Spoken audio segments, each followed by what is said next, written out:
Good morning ছাত্ৰ ছাত্ৰীসকল। মই আজি অষ্টম শ্ৰেণীৰ ইংৰাজী পাঠ্যপুথিৰ প্ৰথম lesson the prince of Panidihing নামৰ প্ৰথম লেছনটোৰ প্ৰশ্ন উত্তৰখিনি মই তোমালোকৰ লগত মই শ্বেয়াৰ কৰিবলৈ ওলাইছোঁ। আশা কৰোঁ তোমালোকে মোৰ এই চেনেল যোগে যিটো ক্লাছ দিয়া হৈছে প্ৰশ্ন উত্তৰ তোমালোকে মনোযোগেৰে শুনিবা আৰু পাৰিলে মোৰ এই মোবাইলৰ স্ক্ৰীনত থকা যিটো পেজটো স্ক্ৰীনশ্বট মাৰি ৰাখি দিব পাৰা, নহয়তো লগে লগে গৈ লিখিও ল'ব পাৰা। যেনেকৈ হওক মোটামুটি মই প্ৰশ্ন উত্তৰখিনি তোমালোকক দিছোঁ, তোমালোকে ভালকৈ মনোযোগেৰে শুনিবা। ময়ো কিছুমান সহায়িকাৰ পৰা সহায় লৈহে তোমালোকৰ কাৰণে মই বস্তুটো প্ৰস্তুত কৰিছোঁ। গতিকে আৰম্ভ কৰিছোঁ। প্ৰথমতে লিখা আছে, answer the following questions to check your understanding. তোমাৰ আণ্ডাৰষ্টেণ্ডিং, তুমি যিখিনি বুজা, তোমাৰ বোধশক্তি পৰীক্ষা কৰাৰ বাবে তলৰ প্ৰশ্ন উত্তৰবোৰ কৰা। প্ৰশ্ন হ'ল, why did the people of Chitolia and the neighboring village panic? প্ৰশ্নটো হ'ল যে চিতলীয়া আৰু ওচৰৰ গাঁওবোৰৰ মানুহ কিয় হঠাৎ আতংকগ্ৰস্ত হৈছিল। চিতলীয়া আৰু তাৰ ওচৰৰ গাঁওবোৰৰ মানুহ কিয় হঠাতেই আতংকগ্ৰস্ত হৈছিল, পেনিক হ'ল আতংক, বেছিকৈ ভয় খাই যোৱা। তেনেকুৱা কিয় হৈছিল? উত্তৰ হ'ল,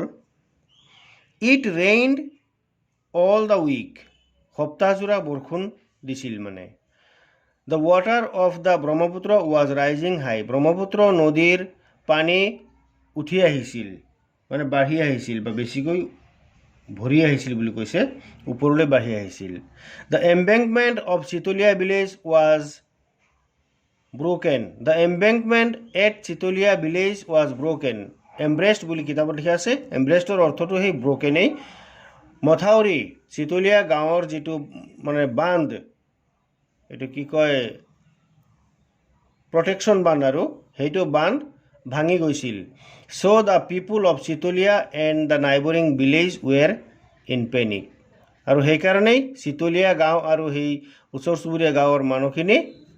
আতংকিত হৈ গৈছিল। পেনিক আতংকিত হৈ গৈছিল, ভয় খাই গৈছিল। নাম্বাৰ বিত লিখা আছে, what happened when the embankment at Chitalia village was breached, যেতিয়া চিতলীয়া গাঁৱৰ মাথাউৰি ভাঙিছিল তেতিয়া সেই গাঁওখনৰ কি ঘটিছিল। যেতিয়া চিতলীয়া গাঁৱৰ নদীবান্ধ বা মাথাউৰি ভাঙিছিল তেতিয়া কি হৈছিল? উত্তৰ হৈছে, when the embankment at Chitalia village was broken the people were horrified and prepared themselves for coming danger. যেতিয়া চিতলীয়া গাঁৱৰ মাথাউৰি ভাঙিছিল তেতিয়া সেই গাঁৱৰ মানুহখিনি খুব বেছিকৈ ভীতিগ্ৰস্ত হৈ গৈছিল, ভয় খাই গৈছিল, আৰু তেওঁলোকে আগন্তুক বা অহা যিটো বিপদৰ সন্মুখীন হোৱা বিপদৰ কাৰণে তেওঁলোকে প্ৰস্তুতি লৈছিল, বাচিবৰ কাৰণে প্ৰস্তুতি লৈছিল। ইন এ মুভমেণ্ট, মুহূৰ্ততে, huge waves of waters broke into the village, মুহূৰ্ততেই প্ৰকাণ্ড পানীৰ ঢৌ গাঁওখনলৈ সোমাই আহিছিল। The flood water rolled over some of the house tops, বানৰ পানীয়ে বহুতো বা কিছুমান ঘৰৰ মুদচিদি চালৰ ওপৰেদি পানী বাগৰি গৈছিল। Pet animals were swept away by the current of flood water. Pet animals হ'ল পোহনীয়া বা মৰমৰ যিবিলাক জীৱ জন্তু, গৰু ছাগলী আদিকে ধৰি ভেড়া, এইবিলাক মহ, এই জন্তুবিলাক বানৰ পানীৰ সোঁতত উঠি গৈছিল, ভাহি গুচি গৈছিল। নাম্বাৰ 3 চি নম্বৰ প্ৰশ্নত কোৱা হৈছে যে, what action did Khagen and his classmates take to rescue the villagers of Chitalia, Chitalia গাঁৱৰ মানুহসকলক বচাবৰ কাৰণে, উদ্ধাৰ কৰাৰ কাৰণে খগেন আৰু তাৰ সহপাঠী শ্ৰেণী বন্ধুসকলে কেনেকুৱা ধৰণৰ একশ্যন লৈছিল, কেনেকুৱা ধৰণৰ কাম হাতত লৈছিল। চিতলীয়া গাঁৱৰ মানুহক উদ্ধাৰৰ বাবে খগেন আৰু তেওঁৰ বন্ধুসকলে, শ্ৰেণী বন্ধুসকলে কি কাম কৰিছিল, এই কথাটো প্ৰশ্ন কৰা হৈছে। আনচাৰত কোৱা হৈছে, খগেন ইমিডিয়েটলি আণ্ডাৰষ্টুড, খগেনে তৎক্ষণাত বুজি পাই গৈছিল, বুজিছিল যে the serious situation and start working খগেনে তৎক্ষণাৎ সিরিয়াস মানে খুব গম্ভীর যিটো গম্ভীৰ পৰিস্থিতি তৎক্ষণাৎ বুজি পাইছিল এণ্ড ষ্টাৰ্টেড ৱৰ্কিং আৰু লগে লগে কাম আৰম্ভ কৰি দিছিল হি আস্কড হিজ ক্লাছমেটছ টু হাৰি আপ তেওঁ তাৰ বন্ধুসকলক শ্ৰেণী বন্ধুসকলক কৈছিল মানে সোনকালে কৰিবলৈ কৈছিল যিমান খৰদৰকৈ কৰিব পাৰে খৰখেদা কৰিবলৈ কৈছিল as there was no' time কাৰণ তেওঁলোকৰ হাতত তেতিয়া সময় নাছিল টু লছ মানে সময় খৰচ কৰিবলৈ তেওঁলোকৰ হাতত সময় টোটেলি নাছিল পানী সোমাই গৈছে যেতিয়া লগে লগে পানীয়ে যেনেকৈ স্পীডত কাম কৰিছে বাচিবৰ কাৰণে মানুহেও সিমান স্পীডত কাম কৰিব লগা হৈছিল Khagen told Romen that they wanted a few rafts of banana tree খগেনে ৰোমেনক কৈছিল যে তেওঁলোকৰ কেইটামান কলগছৰ ৰাফ্ট লাগিছিল মানে কলৰ ভূৰ কলগছৰ যিটো কলগছৰ কুন্দা বুলি কোৱা হয় তেনেকুৱা কেইটামান লাগে বুলি খগেনে ৰোমেনক কৈছিল he also' took his father's boat তেওঁ আৰু তেওঁৰ দেউতাকৰ নাওখন লৈ আহিছিল and led the rafts to Chitalia আৰু তেওঁলোকে চিতলীয়া গাঁৱলৈ যাত্ৰা কৰিছিল মানে গৈছিল number D the question how did Khagen and Dambaru rescue doctor Hati Barua and মণি বাইদেউ নম্বৰ ডিত কৈছে যে খগেন আৰু ডম্বৰুৱে ডক্টৰ হাতী বৰুৱা আৰু মণি বাইদেউক কেনেকৈ উদ্ধাৰ কৰিছিল প্ৰশ্নটো তোমালোকে ভালকৈ বুজি ল'বা প্ৰশ্নটো বুজিব পাৰিলেহে উত্তৰটো শুদ্ধকৈ কৰিব পৰা হ'ব প্ৰশ্নই নুবুজিলে উত্তৰ শুদ্ধকৈ কোৱা অসুবিধা হ'ব হাউ কেনেকৈ ডিড খগেন এণ্ড ডম্বৰু আৰু খগেনে কেনেকৈ ৰেস্কিউ উদ্ধাৰ কৰিলে ইয়াত ডিড বুলি কৈছে গতিকে উদ্ধাৰ কৰিছিল ডক্টৰ হাতী বৰুৱা এণ্ড মণি বাইদেউ আৰু মণি বাইদেউ আৰু ডক্টৰ হাতী বৰুৱা কেনেকৈ খগেনে উদ্ধাৰ কৰিছিল এই কথাটো প্ৰশ্ন কৰিছে আনচাৰ হ'ব Khagen and Dambaru jumped into the boat and reached the dispensary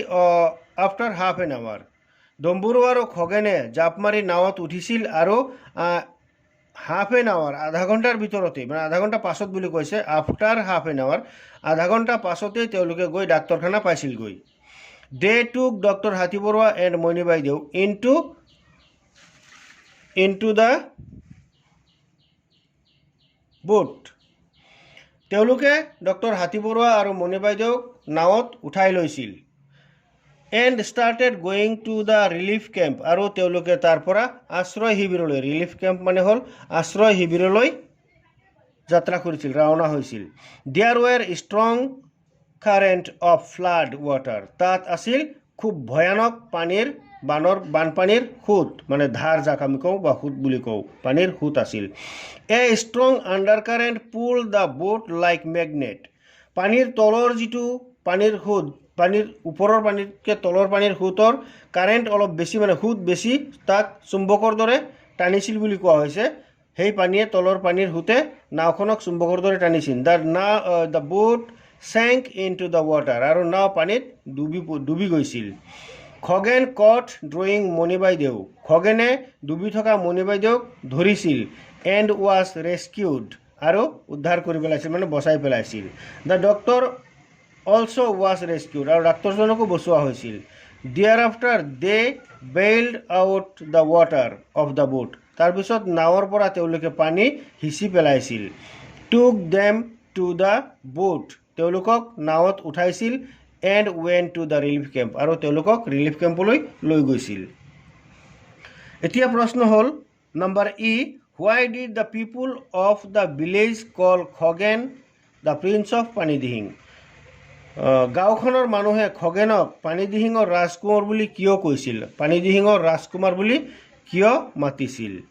answer হৈছে the young boy Khagen was brave and intelligent ডেকা খগেন আছিল ডেকা বয় মানে কম বয়সীয়া ল'ৰা আছিল খগেন খুব সাহসী আৰু চোকা বুদ্ধিৰ so' the people of the village called him the prince of Panidihing গতিকে সেই গাঁৱৰ মানুহসকলে খগেনক প্ৰিন্স অফ পানীদিহিং বুলি মাতিছিল তাৰপিছত নম্বৰ 2 কিতাপৰ 2 নম্বৰ এটা অংশ আছে প্ৰশ্নৰ এই প্ৰশ্নখিনিৰ সিস্টেম হল এনেকুৱা যে how much of the story do you remember তুমি গল্পটো কিমানখিনি শিকিলা বা মনত পেলাব পাৰিলা আনসাৰ দিছ কুৱেশ্যনছ কুইকলি প্ৰশ্নৰ উত্তৰখিনি তৎক্ষণাত দিয়া মানে ফটাফট উত্তৰখিনি মুখে মুখে দিবলৈ কৈছে ইয়াত প্ৰশ্ন হৈছে হু ৱাজ খগেন খগেন কোন আছিল বা খগেন কোন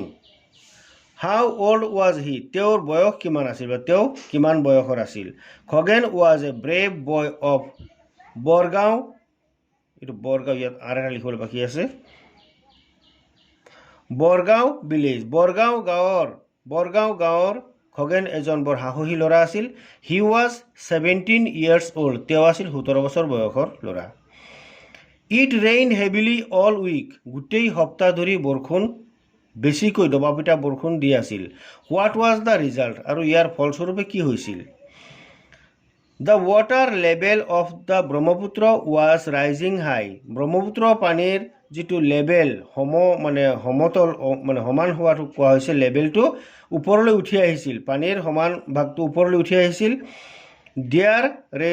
occurred a flood of Chitaliya village and the neighboring village আৰু তাৰ পৰাই চিতলীয়া গাঁও আৰু তাৰ ওচৰ চুবুৰীয়া গাঁওবোৰলৈ বানপানী হৈ গৈছিল নম্বৰ 3 কোৱা হৈছে ইন মোমেন্ট মুহূৰ্ততেই huge waves of water broke into the village মুহূৰ্ততেই প্ৰকাণ্ড পানীৰ ঢৌ গাঁওবিলাকলৈ সোমাই আহিছিল what is this situation called আৰু এই সিচুৱেশ্যনটো কি কোৱা হয় this is called flood ইয়াক বানপানী বুলি কোৱা হয় flood মানে হ'ল বানপানী তাৰ পিছত খুব কম জায়গাত খুব শৰ্টকে এটা প্ৰশ্ন উত্তৰ লিখা হৈছে Khagen you have saved our lives given us new life Khagen তুমি আমাক বচাইছা বা আমাৰ জীৱন ৰক্ষা কৰিলা তুমি আমাক এটা নতুন জীৱন দান দিছা